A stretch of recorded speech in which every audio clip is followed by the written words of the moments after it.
Bonjour à toutes et à tous. Le ministère de l'Économie et du bienvenue à ce webinaire d'information consacré aux aides pour les infrastructures de charge électrique.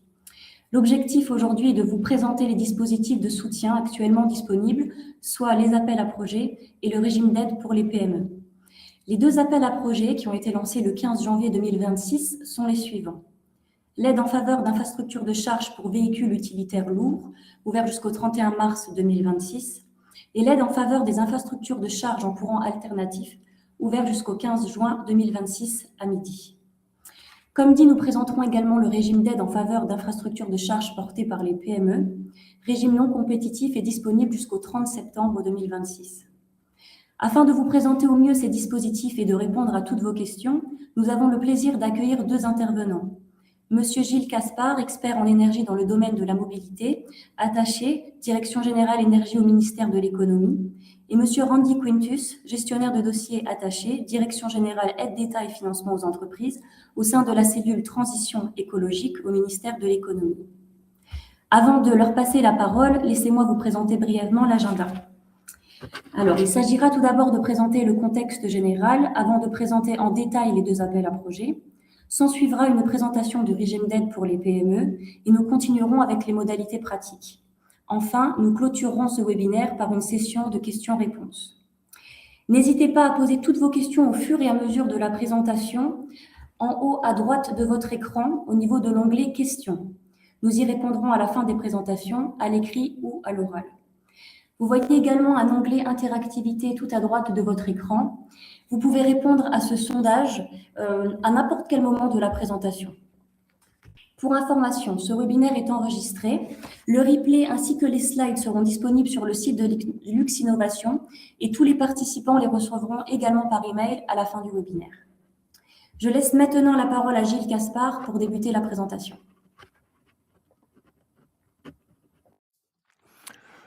Bonjour à tout le monde, merci pour l'introduction. Donc, Gilles Caspar, ministère de l'Économie, Direction générale de l'énergie, où je m'occupe surtout des projets de l'électromobilité.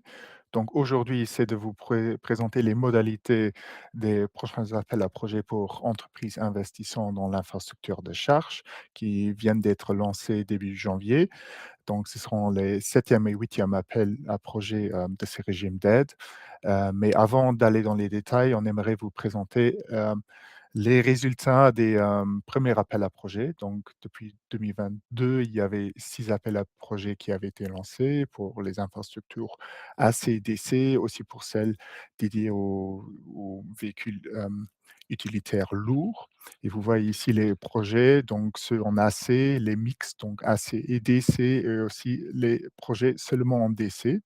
Il y a plus de 100 projets qui ont été retenus, dont une grande partie a déjà été réalisée. On voit déjà l'infrastructure de charge sur le terrain, mais il y a aussi encore plein de projets qui sont en cours d'achèvement, évidemment, où les bancs de charge n'ont pas été installés.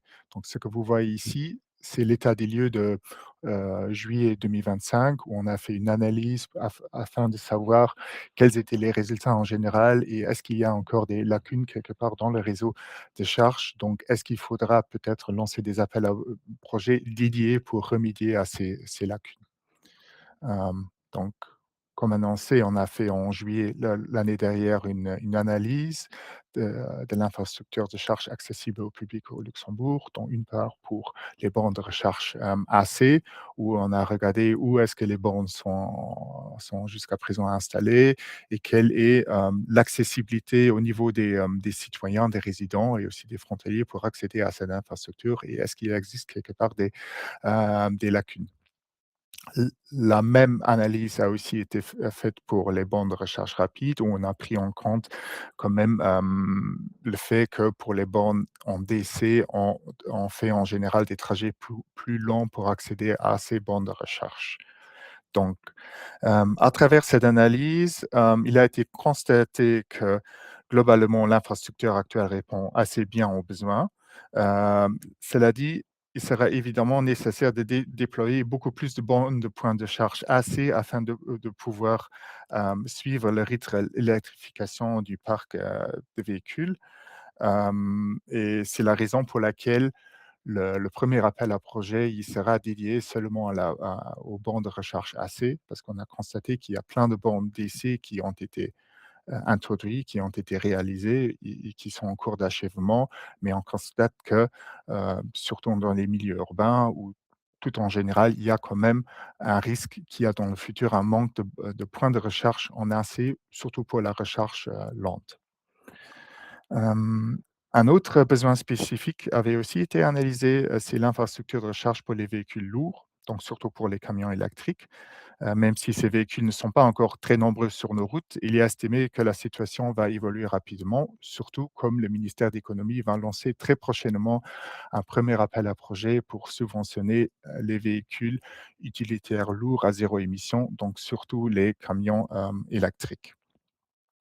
Et pour accompagner cette transition des véhicules lourds, il est essentiel que l'infrastructure adéquate soit mise en place en amont, et ainsi le deuxième appel à projet qu'on va vous présenter aujourd'hui sera dédié à la recharge des véhicules utilitaires lourds.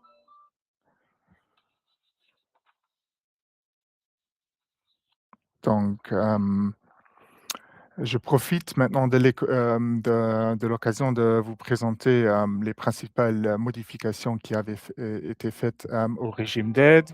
Désolé. Hem Donc, voici encore une fois les résultats des 6 premiers appels à projets. En 2025, il y avait un projet de loi, qui a prolongé les régimes d'aide et là, on a surtout, adapté le régime d'aide aux nouvelles exigences européennes, donc surtout les exigences en matière, des aides d'État, le General Block Exemptions et mais aussi, les exigences concernant de nouveaux règlements européens concernant les infrastructures à carburant alternatif, AFIR, où il y a plein de dispositions dedans à respecter pour l'infrastructure de charge accessible au public. Cependant, on a aussi fait des modifications spécifiques pour le Luxembourg et ceci surtout en prenant en compte, les remarques, des opérateurs de bornes de recharge au Luxembourg, où on a une table ronde, régulière qui est organisée tous les 3 à 4 mois. Et on avait aussi fait une consultation publique pour demander l'avis, des opérateurs de bornes de recharge. Et on a pris en compte une grande partie de ces recommandations. Par exemple, maintenant, les bornes de charge mobiles sont aussi éligibles sous conditions, pour les différents régimes d'aide.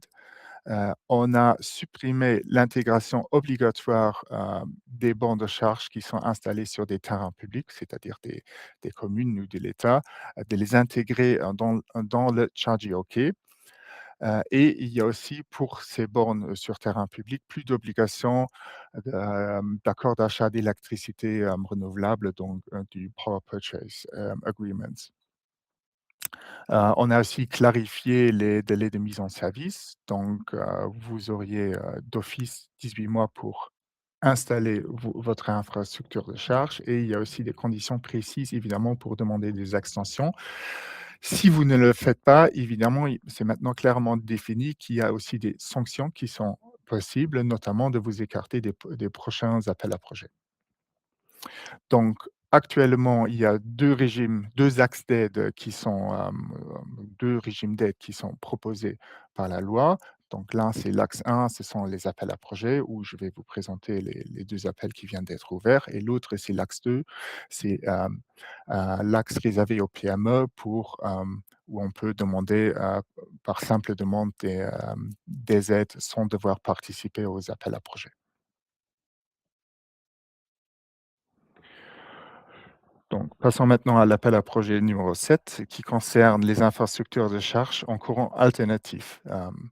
Il est ouvert du 15 janvier jusqu'au 15 juin 2026 et on a un budget total de 7 millions d'euros.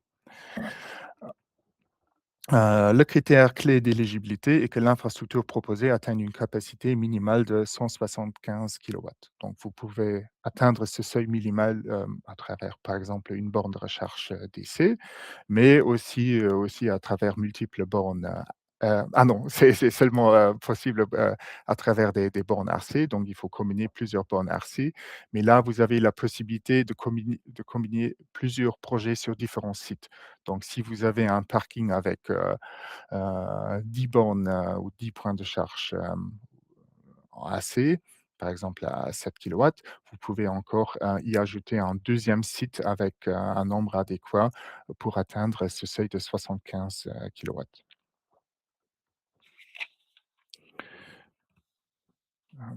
Les taux d'aide maximaux sont les suivants. Bon, donc pour les bornes, accessibles au public 24 heures sur 7, c'est 50.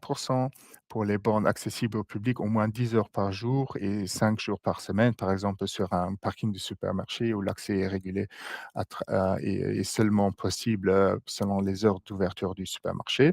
Là, c'est 40. Et finalement 30 pour les infrastructures de charge privées. À titre de rappel, il s'agit d'une mise en concurrence des projets, c'est-à-dire les projets demandant le moins d'aide par kilowatt de puissance installée seront sélectionnés en priorité et ceci jusqu'à épuisement du budget.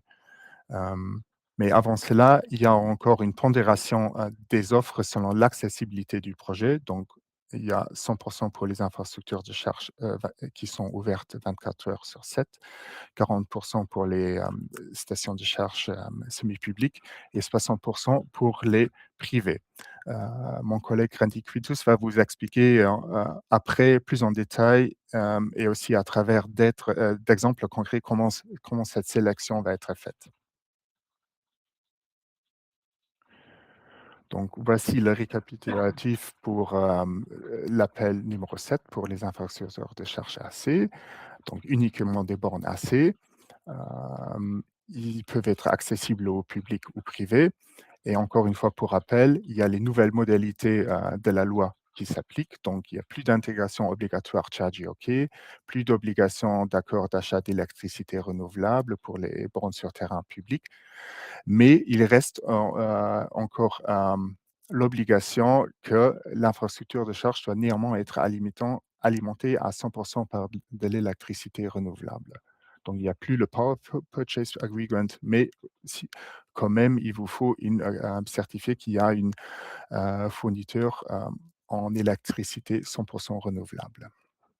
Et pour les bandes de charge, mobiles, il vous faut aussi nous envoyer un plan de déploiement pour les, 12 premiers mois, de ces infrastructures de charge. Donc, par exemple, si vous prévoyez de les installer sur un chantier ou sur plusieurs chantiers les premiers 12 mois, merci de nous envoyer un planning pour cela.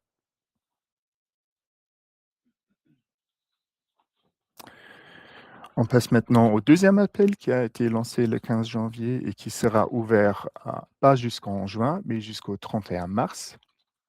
Donc, c'est un appel à projet qui est dédié à l'infrastructure de charge aux véhicules utilitaires lourds. Qu'est-ce qui est un véhicule utilitaire lourd? Donc, ce sont toutes les véhicules des catégories N2, N3. Ce sont les véhicules qui sont destinés au transport de choses ou de marchandises. Donc, ce sont surtout des camions à partir d'une masse maximale autorisée de 3,5 tonnes. Donc, ça pourrait aussi être des grandes camionnettes. Et il y a aussi la possibilité, pour, de proposer des infrastructures de charge pour les véhicules des catégories M2 et M3, donc ce sont surtout des autobus et des autocars. Pour cet appel-ci, on a prévu un budget de, 5 000 000 €. Il y a de nouveau la capacité minimale de charge de 175 kilowatts, et les taux d'aide, ils sont un peu plus élevés. Donc pour les bornes qui sont accessibles au public 24 heures sur 7, c'est 70. Pour les bornes semi, publiques, c'est 60 et pour les bornes de recharge ou les infrastructures de charge privées, c'est 50. Ici aussi, une pondération des offres sera faite en fonction, de l'accessibilité, des infrastructures. Donc de nouveau 100 pour les bornes qui sont accessibles au public, tout le temps. 80 pour les bornes accessibles, les bornes semi-publiques et 60 pour les bornes privées.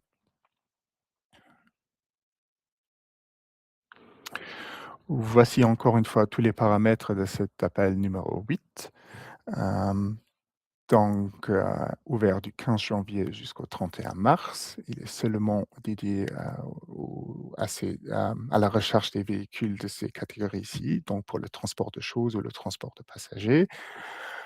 Il est ouvert aux infrastructures de charge AC ou DC, donc vous pouvez aussi prévoir une infrastructure de charge AC pour la recherche de ces véhicules utilitaires lourds, mais probablement ce sera plutôt de l'infrastructure de charge DC. L'infrastructure peut être accessible au public ou privé.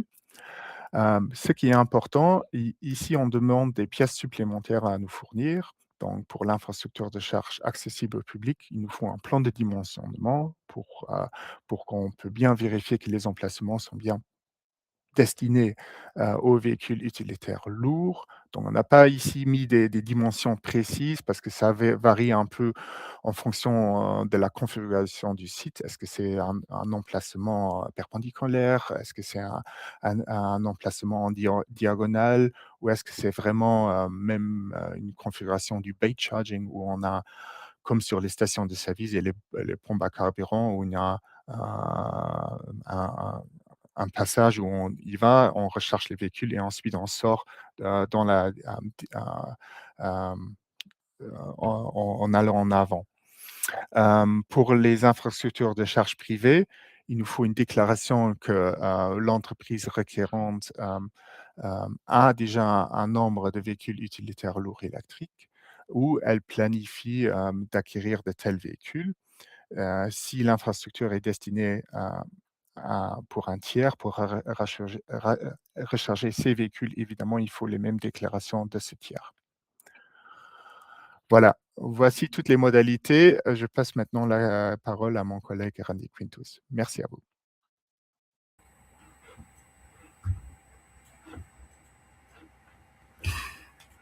Merci Gilles pour ces explications pertinentes.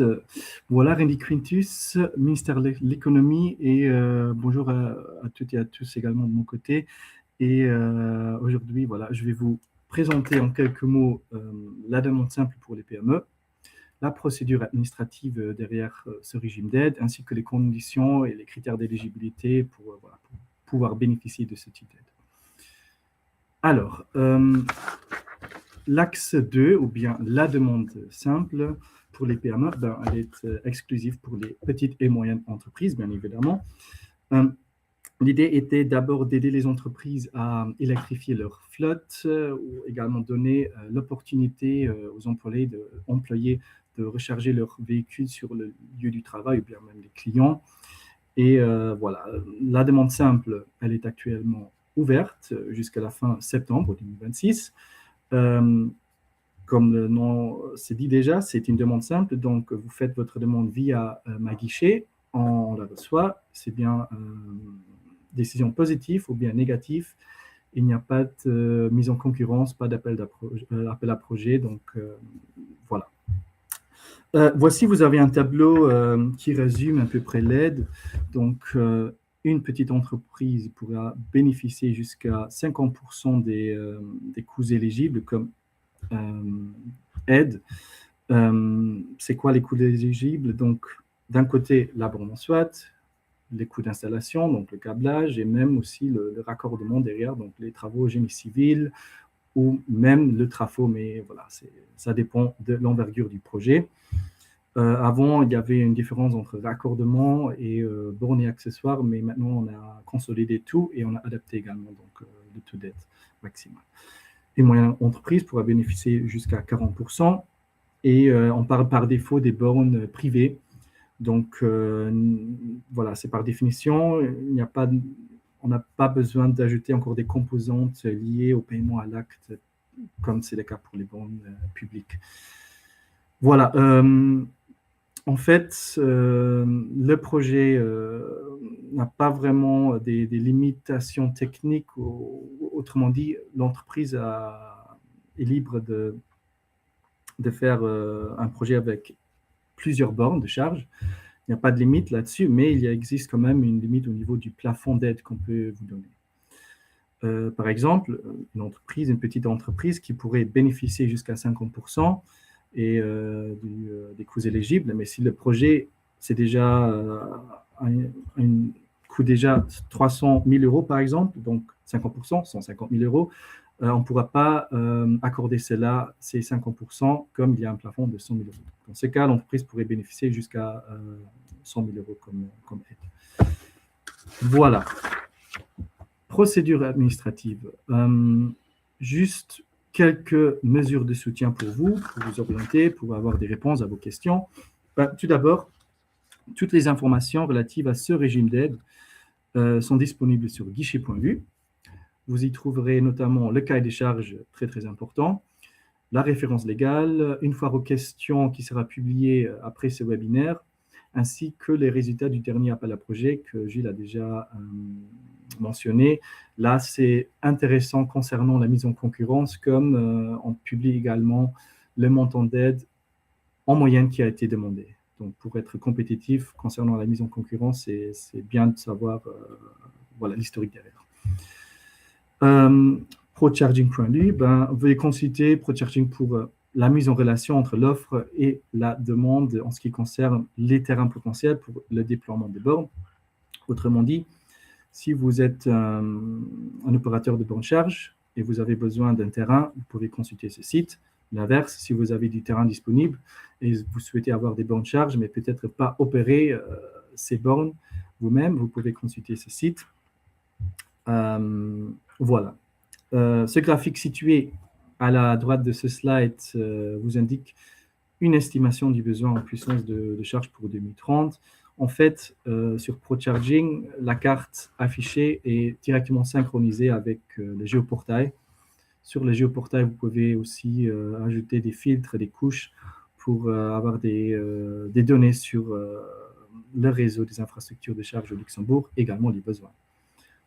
Autre soutien, la ClimAgence. Pour des questions techniques, si vous n'avez pas les moyens concernant la faisabilité technique pour bien comprendre quel type de borne est-ce que j'ai besoin, quelle capacité de charge, etc., là, vous pouvez contacter la ClimAgence pour des questions techniques concernant le réseau.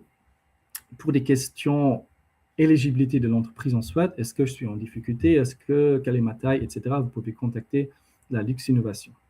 Ce sont des consultants très, très compétents et c'est également important à dire que c'est un service gratuit et en général, très, très important également, les dossiers qui ont été accompagnés à l'aide de la ClimAgence et la Lux Innovation, en général, l'analyse chez nous, ça se fait très rapidement, donc vous allez recevoir donc une réponse assez, dans les meilleurs délais.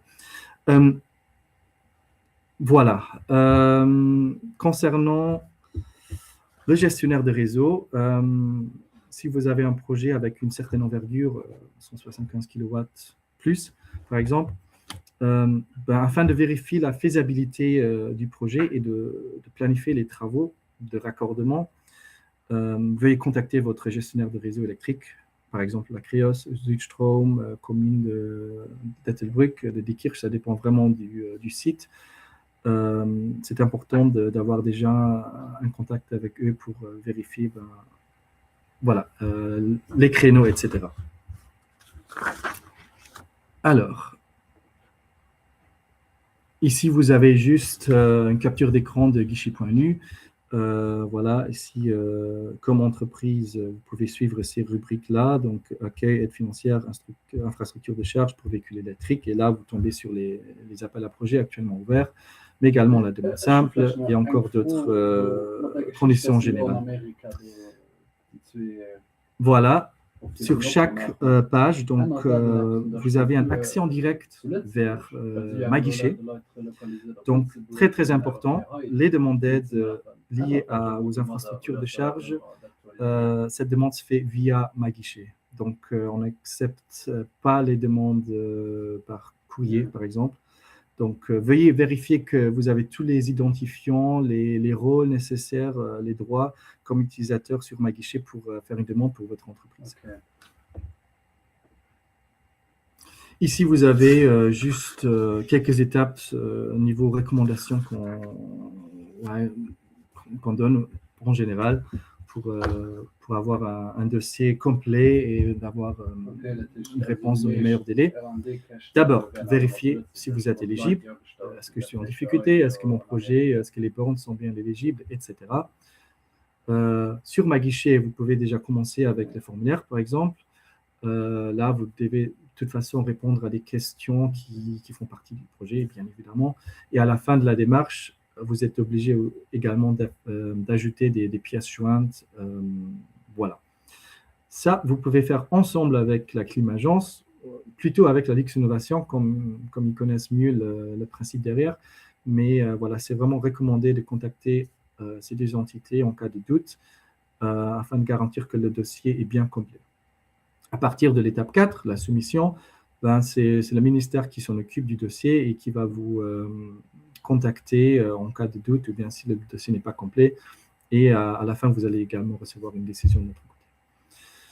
L'étape 5, dès que vous avez soumis le projet, le jour après, a priori, vous pouvez commencer avec le projet, mais toujours à vos propres risques de ne pas être retenu pour l'appel ou bien voilà. Donc, l'effet incitatif doit être respecté. J'ai prévu encore un autre slide concernant l'effet incitatif. Voilà, quelques explications supplémentaires. Comme expliqué, c'est pour l'appel à projet, les deux qui sont actuellement ouverts. Là, on se base sur une mise en concurrence. Donc, cela signifie que les projets seront évalués en fonction de leur capacité de charge prévue, l'accessibilité de l'infrastructure de charge et du montant d'aide demandé par projet. Je m'explique. Si vous avez une liste avec 5 projets qui ont été, attention, c'est juste voilà, à titre d'illustration, 5 projets qu'on a reçus dans ce cas ici. Le premier projet avec une capacité de charge de 1500 kW, accessibilité privée, donc au niveau de la pondération, elle est moins favorable. La demande d'aide est à 90 000 €, donc le ratio euros par kilowatt est à 60. Par contre, dans la partie droite de ce tableau, vous voyez qu'on a fait une correction concernant la pondération et le ratio euros par kilowatt est à 100. Voilà, le même principe a été fait pour les autres projets ici. Et vous voyez que voilà, le projet 1, 3 et 5 sont retenus comme ils ont le meilleur ratio dans ces cas. Voilà, il est important de noter que nous sommes obligés d'écarter au moins 10% de projets. Ça dépend du budget. Donc, si le budget est déjà atteint avec moins de 90% par exemple des projets qui sont à retenir, on est également obligé d'écarter le reste. Ici, dans cet exemple, on pourrait a priori écarter un projet pour respecter les 10%, mais comme le budget est déjà atteint avec les 3 premiers projets, l'autre projet est également écarté. Autrement dit, pour vous, c'est important, entre guillemets, d'avoir le maximum possible comme capacité de charge. L'accessibilité également joue un rôle, mais en général, les entreprises jouent avec la demande d'aide, voilà, l'aide qu'ils vont demander. Donc, même si vous pouvez bénéficier jusqu'à 50%, en général, les entreprises demandent un peu moins pour être compétitifs au niveau de la mise en concurrence. Alors, je dirais que ça, c'est le slide le plus important pour aujourd'hui. L'effet incitatif, je vais juste lire la phrase ici. Donc, en fait, l'aide, elle doit inciter l'entreprise à réaliser le projet, ce qui n'est pas le cas si elle avait réalisé le projet même sans aide étatique. Donc, l'effet incitatif de l'aide est présumé lorsque l'entreprise a soumis une demande avant le début des travaux. C'est quoi pour nous les travaux? C'est entre autres les travaux vraiment sur le terrain, avec les travaux génie civil, l'installation des bornes. Mais ici, ça c'est le point le plus important pour aujourd'hui. En fait, pour nous également, les travaux, c'est en fait le premier engagement juridiquement contraignant de commande d'équipement ou tout autre engagement rendant l'investissement irréversible. Autrement dit, pour la demande d'aide, on a besoin des pièces jointes, on a besoin d'un devis pour avoir une estimation des coûts, oui, mais ne veuillez rien signer avant la soumission du projet. Donc, voilà, il nous faut un devis qui n'est pas signé. Après, dès que le projet est chez nous, dès qu'on a reçu la demande d'aide, le jour après, vous pouvez a priori signer les devis et bien évidemment commencer avec les travaux. Mais voilà, c'est très très important de rien signer. Je sais bien que je suis en train de me répéter, mais malheureusement, on a toujours des cas où c'est pas respecté et là, on est obligé de faire un refus. Ici, on se base également sur un cadre légal au niveau européen et voilà. Donc, c'est pas nécessairement intuitif, mais c'est important de ne rien signer avant la demande d'aide.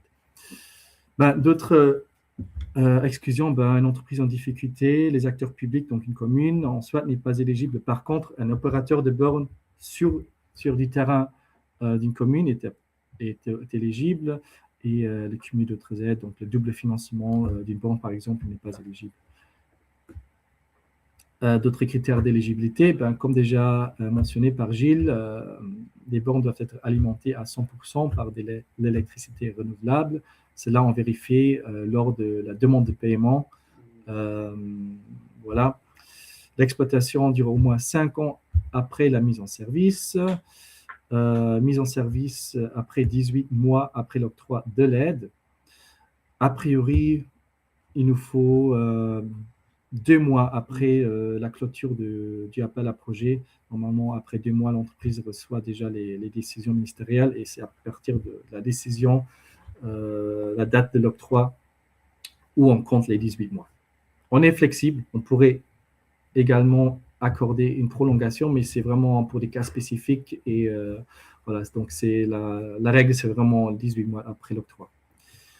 Donc pas de la revente ou pas de location.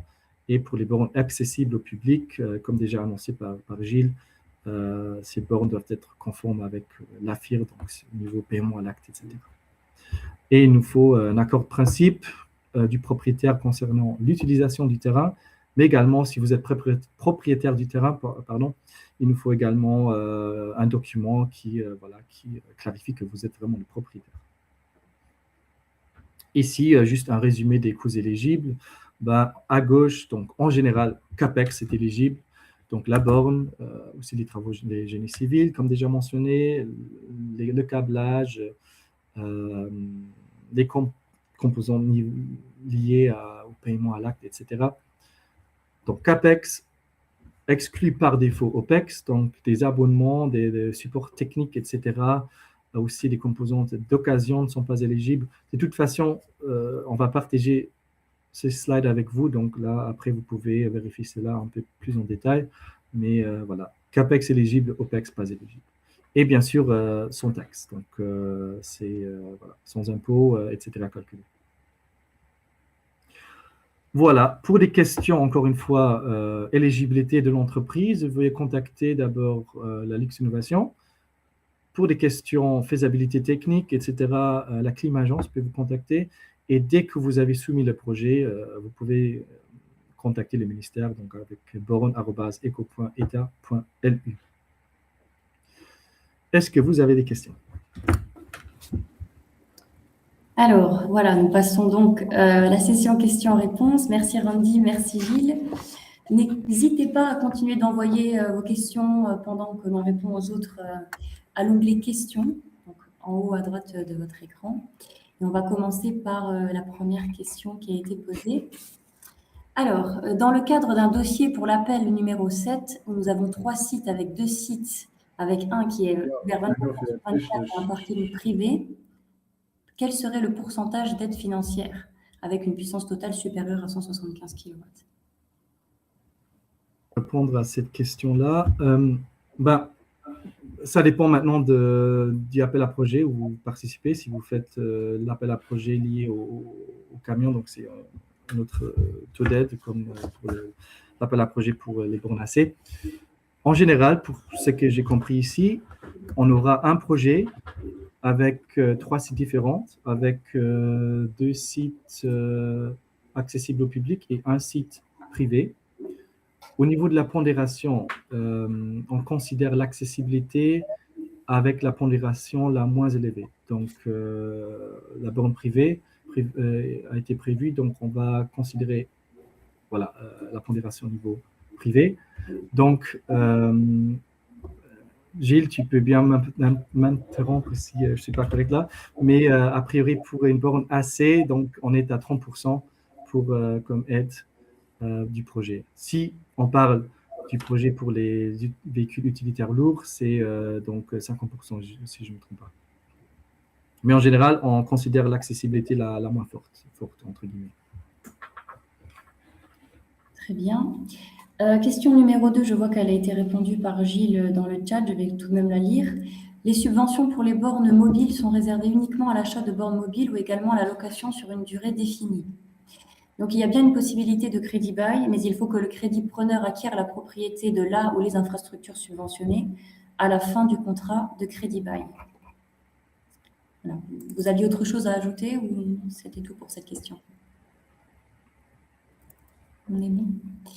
Ensuite, question numéro 3, je crois qu'elle a également été répondue. Un instant. Pourquoi avoir laissé la puissance totale de l'appel d'offres des bornes AC comme ceux DC ou pour les véhicules lourds, alors que la puissance des bornes est bien inférieure aux bornes DC? Ne serait-il pas logique de leur abaisser proportionnellement la différence de puissance des deux technologies? Proposition qui semblerait idéale, 100 kW, ce qui représente 5 bornes de 22 kW, qui est la puissance la plus installée. Et donc, Gilles, tu as répondu à cette question. Oui, donc en fait, pour tous les projets que vous allez soumettre pour un appel à projet, il y a toujours ce seuil de 175 kW à respecter. Pour certains, notamment pour celui des véhicules utilitaires lourds, on vous donne la possibilité de le faire en AC, en DC ou des deux, mais il faut toujours respecter ce seuil-là. Donc là, la loi ne nous donne pas de flexibilité de faire une différence. Et du coup, je vois qu'on a un commentaire par rapport à cette réponse. Oui, mais pourquoi ne pas tenir compte de cette différence de puissance de borne entre celle AC et DC et de ce fait adapter la puissance minimum installée? Ce n'est pas logique selon moi, mais c'est ouvert à la discussion. La loi prévoit pour tout projet soumis à un appel à projet une capacité minimale de 175, indépendamment du fait qu'il s'agisse d'une infrastructure AC, DC ou mixte.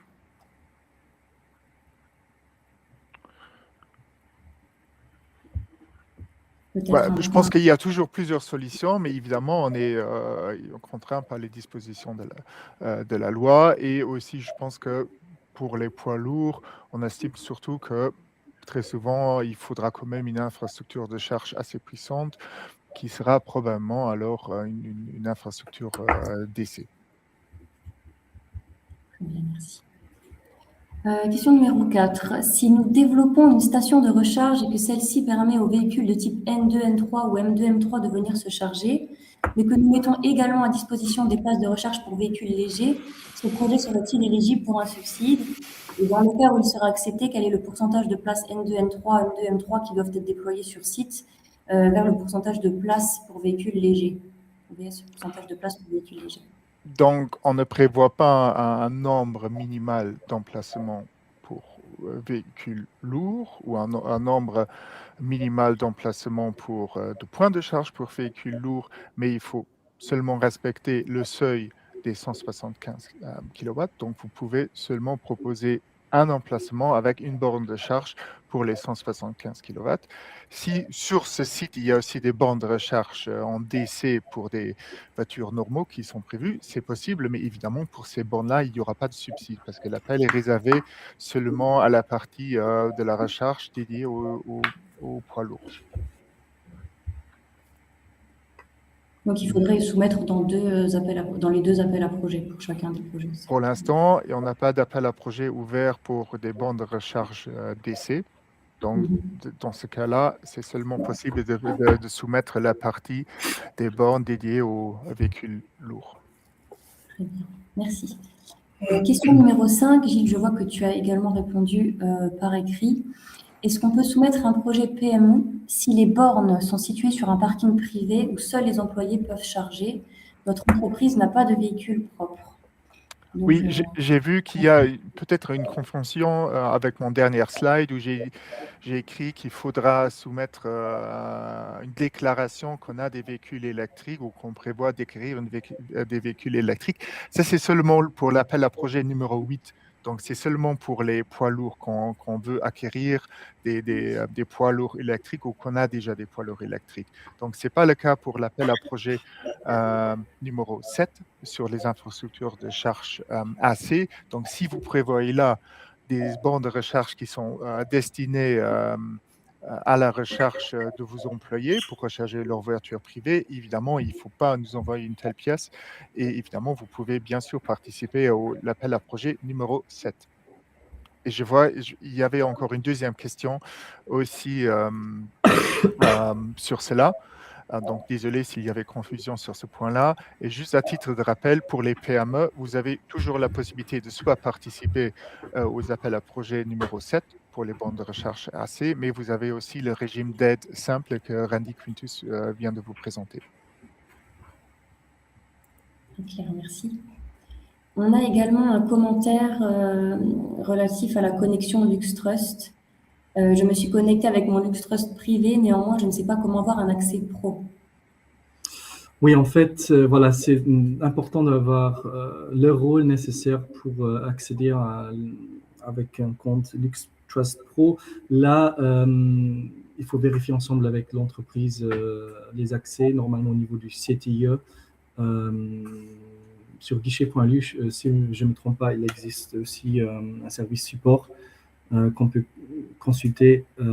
C'est pourquoi c'est important, la demande d'aide, elle se fait via un compte professionnel. Donc, voilà, donc c'est important de vérifier cela. Mais c'est comme déjà expliqué, normalement, le support technique que vous renseignez là. Merci. Ensuite, si notre gestionnaire de réseau n'a pas les capacités techniques pour déployer les kilowattheures demandés et que cela demande du temps, serons-nous pénalisés si la date d'échéance est dépassée?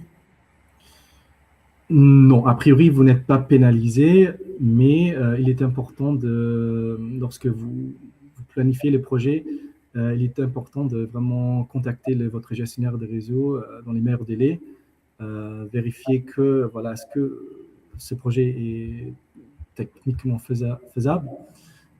Au fur et à mesure, si vous avez lancé le projet et voilà, vous vous rendez compte que peut-être il y a quand même un souci au niveau de la capacité, vous pouvez nous, pendant le projet, contacter. Il nous faut une lettre formelle indiquant voilà, la situation, la problématique derrière. Et on est flexible au niveau de la prolongation des projets. Et il nous faut une documentation claire que vous avez essayé de vraiment finaliser le projet à temps et quelles sont les contraintes, etc. Mais voilà, si à la fin du jour, vous n'arrivez même pas à finaliser les capacités prévues, là, il faut revérifier le taux d'aide, etc. Et au plus pire des cas, la pénalité est en fait que l'entreprise ne peut pas refaire une autre demande pour un prochain appel à projet. Mais voilà, donc c'est important de communiquer vos délais dans les meilleurs délais avec nous. Ouais. Pour les PME, concernant Charge at Work, est-ce que cela veut dire que ça peut être pour les véhicules privés des employés? L'entreprise peut en bénéficier même si elle n'a pas ses propres véhicules électriques, mais que ses employés, si ou est-ce uniquement si l'entreprise a sa propre flotte? Pour la demande simple, oui, pardon. Voilà, c'était un peu la réponse précédente. Voilà. Ouais. Donc oui, c'est possible. La demande de permis est ainsi OK avant la demande de subside. Je ne comprends pas directement cette question. Permis? Donc, il ne faut pas encore un permis d'autorisation de bâtir avant d'envoyer la demande de subside, si j'ai bien compris la question. C'est important concernant l'effet incitatif de ne rien engager, peut-être avec une autorité ou bien avec un prestataire de service de commencer un projet. Ici, il me semble que peut-être l'effet incitatif n'est pas respecté, si j'ai bien compris. Autrement dit, veuillez planifier votre projet. Encore une fois, avoir des devis, voilà, des renseignements concernant les coûts, oui, mais rien signer en avance dès que vous avez fait la demande chez nous, le jour après, en Thierry, vous pouvez demander le permis, etc., ou bien signer encore une fois les devis, etc.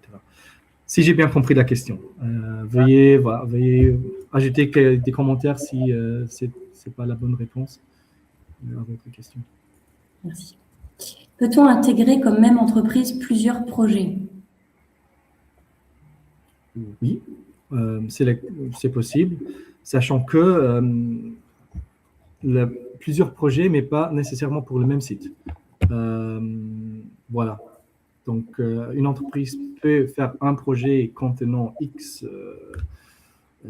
sites différents, mais pour un deuxième projet que l'entreprise souhaite soumettre, il faut clarifier qu'on ne parle pas des mêmes sites. Sinon, au niveau du classement, etc., voilà, au niveau de la mise en concurrence, ça ne marche pas comme ça.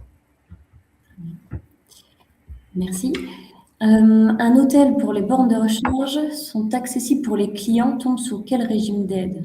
Oui, dans le cas d'un hôtel qui installerait des bornes de recharge accessibles pour les clients, sous Oui, quel régime d'aide cela tombe? ici, il y a la définition européenne d'accessibilité au public qui s'applique. Et accessible au public veut dire que tout le monde peut y accéder pour recharger de manière non discriminatoire. Donc, cela veut dire que si dans ce cas-là, chacun peut, avec sa voiture électrique, y passer et recharger, même s'il n'est pas client au sens qu'il a une chambre dans l'hôtel, alors c'est bon. Mais si vraiment c'est seulement réservé aux gens qui vont rester une nuit dans l'hôtel, évidemment, c'est pas accessible au public. Donc, il faut aussi savoir que les bornes accessibles au public, ils coûtent plus d'argent parce qu'il leur faut plus de fonctionnalités concernant le paiement ad hoc, etc. Et surtout, il faut que ces bornes-là signalent en temps réel qu'ils sont disponibles. Donc, en tant qu'hôtel, si vous installez des bornes qui sont réservées à vos clients, si vous les mettez en accessible au public, évidemment, les bornes, ils vont transmettre aux différents sites Internet qui sont 100%, qui sont accessibles à tout le monde. Et peut-être il y a des tiers qui vont venir et qui vont essayer de recharger. Et je ne pense pas que c'est dans l'intérêt de tout le monde. Donc, si c'est seulement réservé à votre clientèle, c'est privé. Il y a des hôtels qui ont installé des bornes accessibles au public. Donc, il y avait un qui avait installé les premières bornes de recharge très rapides pour une marque américaine. Et là, au début, ces bornes n'étaient aussi pas accessibles au public parce qu'ils étaient réservés à cette marque de voiture. Mais après, ils ont ouvert les bornes à tout le monde. Et ensuite, on pourrait aussi, ces bornes ont aussi été classées comme accessibles au public. Merci. Ensuite, une demande de raccordement électrique déposée avant votre réponse définitive concernant les subventions est-elle considérée comme valide? Oui, sous condition que la demande d'aide a été faite avant. En général. 1, 2, 3, je vais juste revérifier la question. Pardon, la demande. Oui, c'est valide. Ouais, c'est valide. Donc, ouais. Très bien. Si c'est une demande et rien n'a été engagé, c'est bien valide. Ouais. Une commune souhaiterait mettre des parkings à disposition d'une société privée pour l'installation de bornes AC. Peut-elle donner un accord de principe à plusieurs entreprises, étant donné qu'il y a une mise en concurrence via l'appel à projet de l'État? Le choix de l'entreprise qui installera finalement les bornes serait donc réalisé lors de l'appel à projet de l'État.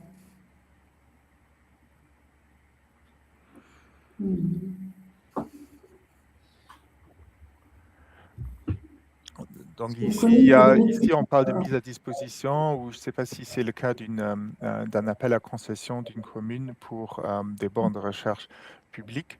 Donc, on sait un peu que c'est si c'est un cas de figure assez compliqué, ce qui est important ici, il faut que l'appel à projet, ça dépend un peu quand ces différents engagements ont été faits. S'il y a déjà une sélection de l'entreprise, évidemment, avant de participer à cet appel à projet, donc l'entreprise s'est déjà engagée à installer des bornes de recharge, ça peut être difficile de prouver ici qu'il y a un effet incitatif et en coordonné. Par contre, si il y a plusieurs entreprises qui peuvent participer pour les mêmes sites, mais il y a seulement une entreprise qui sera en fin de compte retenue. Je pense qu'ici, c'est quand même assez compliqué. Il y a différents cas de figure et peut-être il vaut ici qu'on va expliquer cela dans les Q&A, quels sont les différents scénarios qui sont possibles ici pour cette mise à disposition d'une commune des terrains ou d'un appel à concession par une commune. Oui, ces scénarios-là sont donc également un peu près la raison pourquoi on a cette fois-ci gardé l'appel à projet ouvert pendant un peu plus de mois que comme d'habitude, pour donner l'opportunité aux entreprises et aux communes de planifier un projet ensemble en respectant l'effet incitatif. Mais on va le détailler dans le AVACU. Les différents cas de figure. Je pense que c'est une question très importante, donc merci de l'avoir posée, mais je pense que c'est trop compliqué, il y a trop de différents cas de figure afin de pouvoir l'expliquer ici seulement en oral. Merci.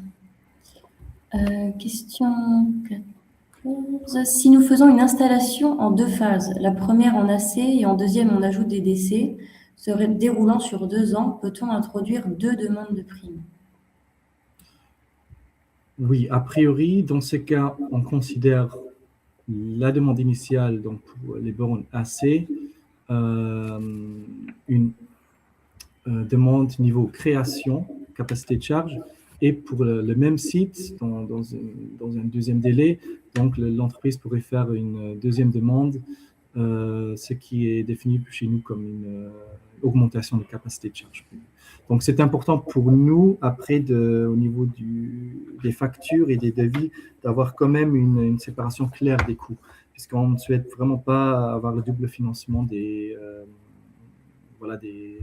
parties du projet. Donc, c'est possible, mais sous condition que les devis soient bien clairs, qu'on finance le projet A et après le projet B.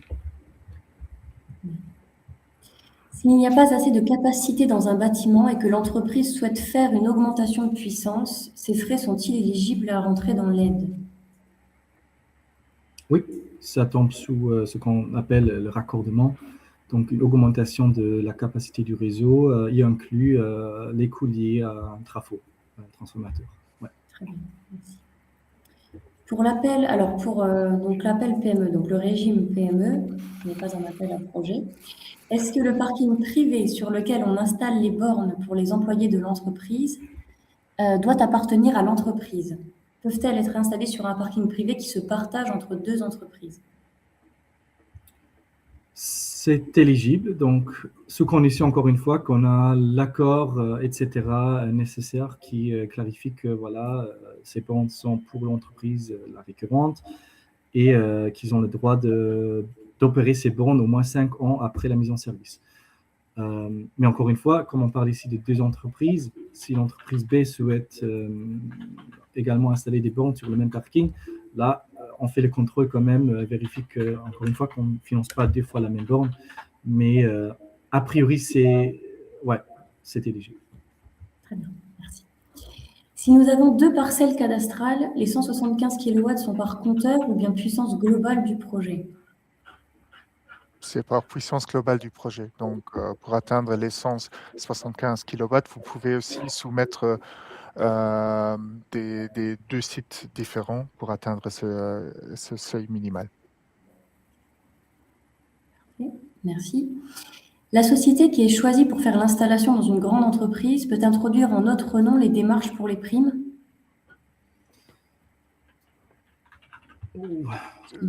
Oui, sur ma guichet, s'il existe une lettre, une confirmation de la récurrente qui devrait donc bénéficier après de l'aide,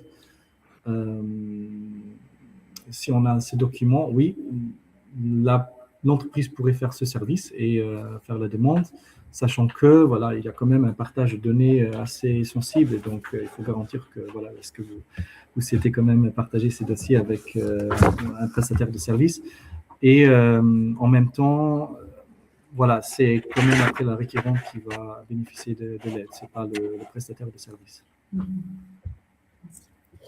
Pourriez-vous clarifier la différenciation? Juste peut-être une précision, si j'ai bien aussi la question, mais alors le régime PME n'est quand même pas appliqué. Je pense que c'est toujours l'entreprise bénéficiaire. Et si les bornes sont installées sur le site d'une grande entreprise, je pense c'est l'entreprise bénéficiaire est quand même la grande entreprise. Donc, Oui, voilà, donc désolé, pour moi c'était... Donc, il n'y a quand même pas les seuils PME qui s'appliquent, mais ce sont les conditions pour les grandes entreprises. Donc, ils devront participer aux appels à projets, même si l'installateur est une PME. Oui, bien évidemment. C'est vraiment la requérante chez nous, c'est vraiment l'entreprise qui a en fait financé les bornes et qui va utiliser les bornes après pour l'activité économique, mais ce n'est pas le prestataire du service qui va après donc installer des bornes chez ses clients et qui va bénéficier de cette aide. C'est vraiment, il faut clarifier ça, ce n'est pas le cas. Par contre, le prestataire de service pourrait faire la demande sur ma guichet, si ça fait partie du service chez le client, mais le client, les bénéficiaires de l'aide, c'est celui qui a les bornes sur son. Très bien. Pourriez-vous clarifier la différenciation entre les termes puissance nominale et capacité de charge?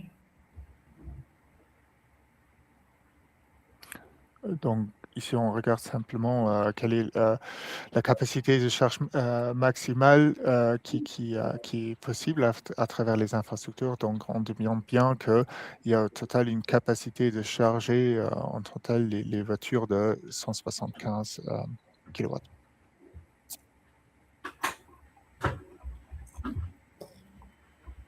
J'attends encore quelques secondes, voir si d'autres questions arrivent ou si c'est terminé.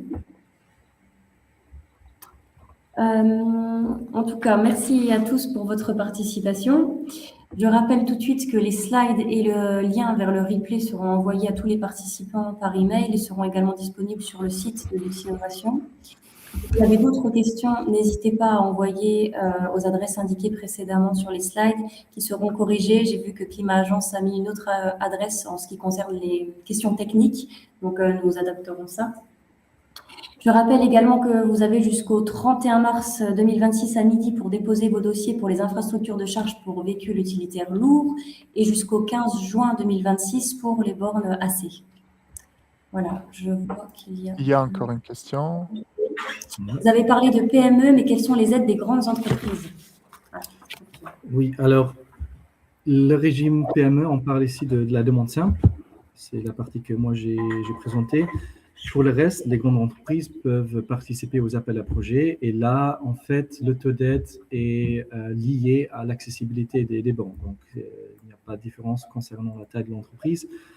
Donc, cela dit, donc une grande entreprise pourrait bénéficier pour une borne pour des véhicules utilitaires lourds à zéro émission jusqu'à 70% et pour le col AC jusqu'à 50%. Donc, ça dépend de l'accessibilité. Donc, s'il s'agit d'une borne accessible au public à 100%, donc c'est 50% pour les bornes AC, 70% pour les bornes pour les camions. Et après, voilà, c'est semi-public, 60% ou bien 50% pour les bornes privées, les infrastructures privées. Très bien. Merci, Randy. Voilà, eh bien, je crois qu'on a fait le tour. Merci à tous. Merci, Randy, merci, Gilles, et merci à tous les participants. Bonne journée. Merci, au revoir. Merci.